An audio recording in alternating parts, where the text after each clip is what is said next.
전체적으로 모두 묻도록 빠짐없이 뿌리셔야 합니다.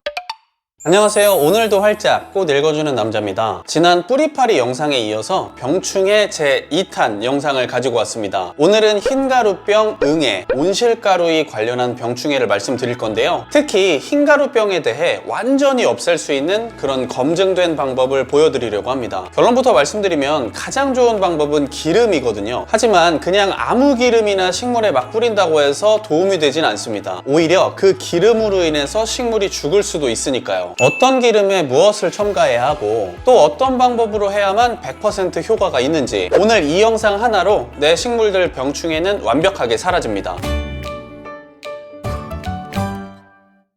흰가루병은 특히 통풍이 잘 안 되는 장소, 차단되어 있고 막혀 있는 장소, 그런 곳에 있는 식물에게 많이 나타납니다. 거기에다가 햇빛도 잘 못 보는데 습하기까지 하다? 그럼 너무 좋은 환경인 거죠. 대체로 잎들이 덩굴처럼 막 엮여 있거나 빽빽한 잎들 사이에서 나타날 확률이 높습니다. 그래서 제가 잎이나 가지 정리를 평소에도 잘 해줘야 한다고 말씀을 드리는 거예요. 뿌리파리처럼 날아다니는 그런 해충은 아니지만 전염이 가능한 일종의 곰팡이라고 보시면 좋을 것 같습니다. 보통 오이나 상추 같은 작물한테 많이 나타나는데요. 우리처럼 집에서 기르는 식물에서도 자주 보이는 게 최근의 흐름입니다. 대표적으로 수국이나 로즈마리, 장미에서도 많이 볼 수 있고요. 얼마 전에는 페튜니아에서도 본 적이 있었습니다. 지금까지 흰가루병이 생기는 이유와 원인, 그리고 개념까지 간단하게 말씀을 드렸는데요. 그렇다면 어떻게 해야 흰가루병을 없앨 수 있을까요? 우리는 이미 원인을 잘 알고 있습니다. 그럼 원인을 제거하면 되겠죠? 통풍 잘 시켜주고 햇빛도 잘 보여주고 너무 습하지 않게 습도 조절도 신경 써주면 상태는 분명히 좋아집니다. 그런데 문제는 이렇게 했는데도 사라지지 않는 경우예요. 그럴 때는 이런 해충으로부터 식물 자체를 차단해주는 것도 한 가지 방법입니다. 그리고 이러한 병충해가 다른 식물한테 전염되지 않도록 이동하지 못하도록 막아주는 것도 우리가 해줘야 할 중요한 부분인 것이죠.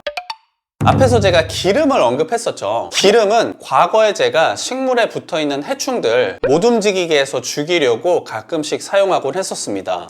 근데도 뭔가 좀 부족하다는 생각을 많이 했었거든요. 제가 얼마 전에 채널 커뮤니티에도 올렸었지만 몇 달 전부터 계속해서 달걀이 눈에 들어왔습니다. 달걀 노른자에 지방이 많다는 건 제가 알고 있었거든요. 지방이 곧 기름이니까요. 달걀 껍질 말고도 뭔가 있을 텐데 하면서 열심히 찾아도 보고 공부도 했습니다. 그러다가 바로 이 레시틴이라는 성분을 알아낸 것이죠. 레시틴에 있는 지방산 성분이 해충의 어떤 대사 과정을 방해하면서 직접적으로 해충을 죽게 만드는 그런 효과가 있다는 것도 함께 찾아냈습니다. 여러분 혹시 난황류라고 들어보셨나요? 원래는 이게 달걀 노른자에서 얻어낸 기름을 말한다고 하는데 요즘은 그냥 기름이랑 노른자를 섞은 걸 말합니다. 제가 열심히 알아보다가 농촌진흥청에까지 알아보니까요. 이미 식물을 상대로 실험까지 한 자료들도 있었고 진짜 너무 기뻤습니다. 빨리 우리 구독자 여러분들께 공유해 드려야겠다 이 생각이 들면서 기분이 너무 좋더라고요. 지금부터 드릴 말씀은 이 난황류를 만드는 방법에 대해서 간단하게 말씀을 드릴 건데요. 저도 해보고 너무 좋았기 때문에 공유를 드립니다. 농촌진흥청의 자료를 참고했다는 말씀을 미리 드리고요. 오히려 이런 근거가 있으니까 여러분들도 더 믿고 해보실 수 있을 거예요.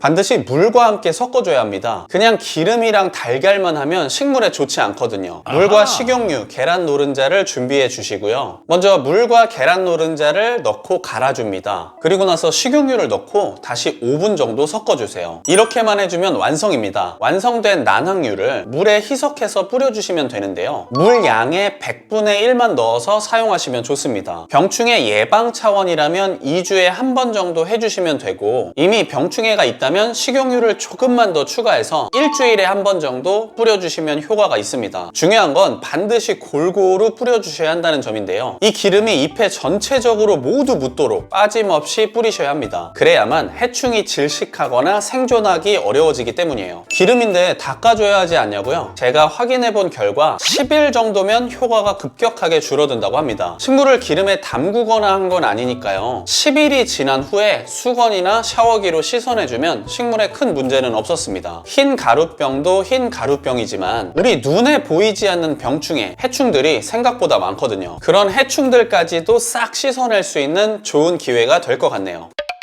이런 곰팡이나 병충해가 생겨도 집안에서 이런 농약을 쓰기엔 꺼려지는 분들에게는 아주 좋은 방법이라고 생각합니다. 어떤 분은 저한테 이렇게 물어보시더라고요. 대체 왜 이렇게까지 하는 거예요? 이런 게 시중에서 판매하는 제품보다 훨씬 더 좋을까요?